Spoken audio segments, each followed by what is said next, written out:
Extremely sorry to disappoint. అంటే ఇప్పుడు ఏదో ఉనికిపోతున్నాను మంచం కింద కొంచెం ఏడుస్తున్నాను అని అందరూ what ever the media speculating వాళ్ళందరికీ చిన్న డిసప్పాయింట్మెంట్గా ఉండొచ్చు వీడియో. ఇక్కడ పాయింట్ ఏంటంటే I just want explain the whole concept. ఇప్పుడు నేను ఆల్మోస్ట్ ఒక 1 year బ్యాక్ ఏదో ట్వీట్స్ పెట్టాను అనే ఎలిగేషన్. ఆ ట్వీట్స్ ఎవరో మనోభావాలు దెబ్బతిన్నాయి.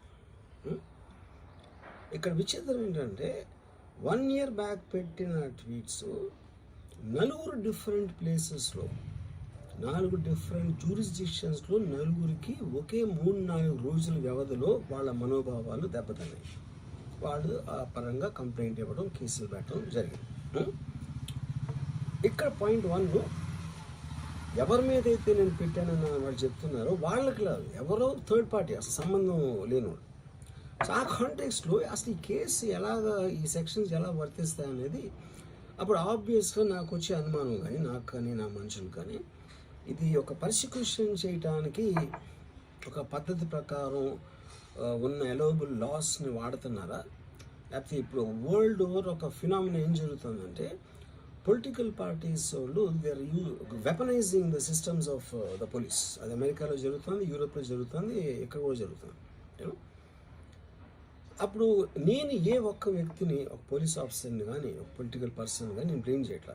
I think it happens in certain ఒక ఏమంటారు దాన్ని, ఒక వే.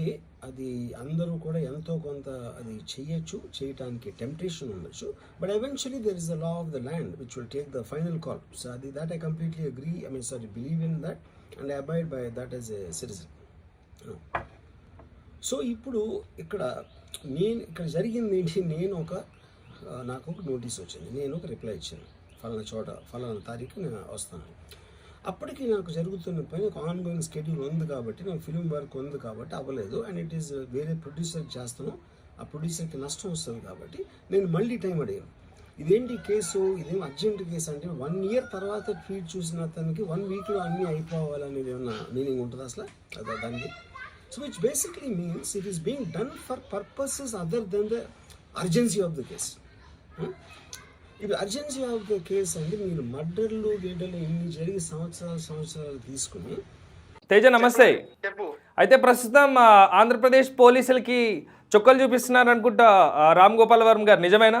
యాక్చువల్ గా పోలీసులు రామ్ గోపాల్ వర్మ గారికి చుక్కలు చూపించడం కాదు, పోలీసులకి రామ్ గోపాల్ వర్మ చుక్కలు చూపిస్తున్నాడు. పొద్దుననగా వచ్చారు పోలీసులు ఆంధ్ర నుంచి హైదరాబాద్ పట్టుకోవడానికి, దండ దగ్గర వెయిట్ చేస్తున్నారు, కాపుగా వచ్చారు. సో రామ్ గోపాల్ వర్మ టీం ఏంటంటే అతను ఇక్కడ లేరు, తమిళనాడులో ఉన్నారని చెప్పి చెప్తున్నారు. అయితే అంటే వీళ్ళకి ముందు ఇన్ఫర్మేషన్ వచ్చింది అతను ఎక్కడ ఉన్నాడు అనే ఇన్ఫర్మేషన్ తోటే ఆ రకంగానే పోలీసులు వచ్చారు. ఓకే. సో ఇక్కడికి వచ్చిన తర్వాత పోలీసులకి ట్విస్ట్ మీద ట్విస్ట్లు. కాసేపు రామ్ గోపాల్ వర్మ తమిళనాడులో ఉన్నా అంటారు, కాసేపు బ్యాంకాక్ లో ఉన్నా అంటారు, కాసేపు శంషాబాద్ ఎయిర్పోర్ట్ లో ఇప్పుడే ఎక్కడికో వెళ్తున్నారంటారు. సో మొత్తం కూడా వాళ్ళ టీం ఇక్కడికి రావడమే ఒక 20 members ఎంతమంది వచ్చారు, 2 SIలు, కానిస్టేబుల్, ACB వాళ్ళు వచ్చినట్టున్నారు. మొత్తం కూడా వాళ్ళు చాలా కన్ఫ్యూజ్ అయిపోతున్నారు. అవి మొత్తానికైనా సినిమా క్లైమాక్స్ ఒక వ్యూహం మళ్ళీ లైవ్ లో చూపిస్తున్నారు అనుకోవాలా?